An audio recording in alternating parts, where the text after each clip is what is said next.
ವೈಷ್ಣೋದೇವಿ ಟೆಂಪಲ್ದು ನಿಮಗೆ ಡೈರೆಕ್ಟ್ ಸಿಗ್ತಾವ SMVD. ಹಾಂ, ಈ ಒಂದು ಟ್ರೈನಿಗೆ ಕೂತ್ರೆ ನೀವು ಡೈರೆಕ್ಟ್ ಹೋಗಿ ಎಲ್ಲಿ ಹೋಗ್ತೀರ, ಕಟ್ರಾ ಇಳಿತೀರಿ. ಕಟ್ರಾ ಇಳಿದು ನೀವು ಅಲ್ಲಿ ಒಂದಿನ ರೆಸ್ಟ್ ಮಾಡಿ ಶ್ರೀ ಮಾತಾ ವೈಷ್ಣೋದೇವಿ ಟೆಂಪಲ್ದು ದರ್ಶನ ಮಾಡ್ಕೊಂಡು ನೀವು ನೆಕ್ಸ್ಟ್ ಎಲ್ಲಿ ಬರ್ಬೋದು ಅಂತಂದ್ರೆ ಕಾಶ್ಮೀರಕ್ಕೆ ಬರ್ಬೇಕೀಗ. ನಾವು ಕಾಶ್ಮೀರಕ್ಕೆ ಯಾವ ರೀತಿ ಬರ್ಬೋದು ಅಂತ ತಿಳಿಸ್ಕೊಡ್ತೀನಿ. ನಾವೀಗ ಕಟ್ರಾಕ್ ಬಂದಿವಿ, ಜಮ್ಮು ಒಳಗಿದ್ದೀವಿ. ಕಟ್ರಾ ಜಮ್ಮು ಒಳಗೆ ಬರ್ತೈತಿ. ನಾವು ಕಟ್ರಾದಿಂದ ಕಾಶ್ಮೀರಕ್ಕೆ ಹೋಗ್ಬೇಕು. ನಾವು ಕಟ್ರಾದಿಂದ ಕಾಶ್ಮೀರಕ್ಕೆ ಹೋಗ್ಬೇಕಂತಂದ್ರೆ ನಿಮ್ಗೆ ಡೈರೆಕ್ಟ್ ಯಾವುದು ಸಿಗಲ್ಲ. ನೀವು ಇಲ್ಲಿಕಂದ್ರೆ ಬೇರೆ ಬಾಡಿಗೆ ವೆಹಿಕಲ್ ಮಾಡ್ಕೊಂಡು ಹೋಗ್ಬೇಕು. ಆದ್ರೆ ಭಾಳಷ್ಟು ಚಾರ್ಜಸ್ ಕೇಳ್ತಾರ. ನಿಮ್ಮ ಬಳಿ ಅಷ್ಟು ಬಜೆಟ್ ಇರ್ಲಿಕ್ಕಂದ್ರೆ ನಾನು ನಿಮ್ಗೆ ಹೇಳಪ್ಲೆ ಮಾಡ್ರಿ.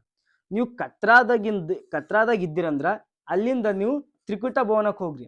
ತ್ರಿಕುಟ ಭವನ ಬಿಡ್ರಿ, ಕಟ್ರಾ ಬಸ್ ಸ್ಟ್ಯಾಂಡ್ಗೆ ಹೋಗ್ರಿ. ಕಟ್ರಾ ಬಸ್ ಸ್ಟ್ಯಾಂಡ್ಗೆ ಹೋದ್ರಿ. ಕಟ್ರಾ ಬಸ್ ಸ್ಟ್ಯಾಂಡ್ದಿಂದ ನೀವು ಡೈರೆಕ್ಟ್ ಎಲ್ಲಿ ಹೋಗ್ಬೇಕಂತಂದ್ರೆ ಉಧಂಪುರ್ ಬಸ್ ಸ್ಟ್ಯಾಂಡ್ಗೆ ಹೋಗ್ಬೇಕು. ಉಧಂಪುರ್ ಬಸ್ ಸ್ಟ್ಯಾಂಡ್ಗೆ ಇಲ್ಲಿ ಎಷ್ಟು ರೂಪಾಯಿ ತಗೋತಾರ ಅಂದ್ರೆ 50 ರೂಪಾಯಿ ತಗೋತಾರ. ಭಾಳ ಇದಿರ್ತಾವ ಬಸ್, ಅಂದ್ರೆ ಪ್ರೈವೇಟ್ ಬಸ್ ಇರ್ತಾವ, ಭಾಳ ಇರ್ತಾವ. ಸೇಮ್ ಪ್ರೈಸ್ ಇರ್ತದೆ ಎಲ್ಲ ಕಡೆಗೆ, ಏನು ಹೆಚ್ಚು ಕಡಿಮೆ ಇರಲ್ಲ.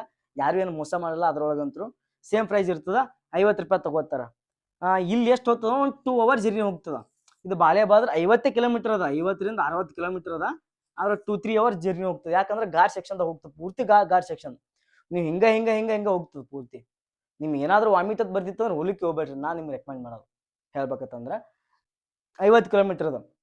ನಾವೀಗ ಎಲ್ಲಿ ಬಂದೀವಿ ಅಂದ್ರೆ ಉಧಂಪುರ್ ಬಸ್ ಸ್ಟ್ಯಾಂಡ್ಗೆ ಬಂದೀವಿ.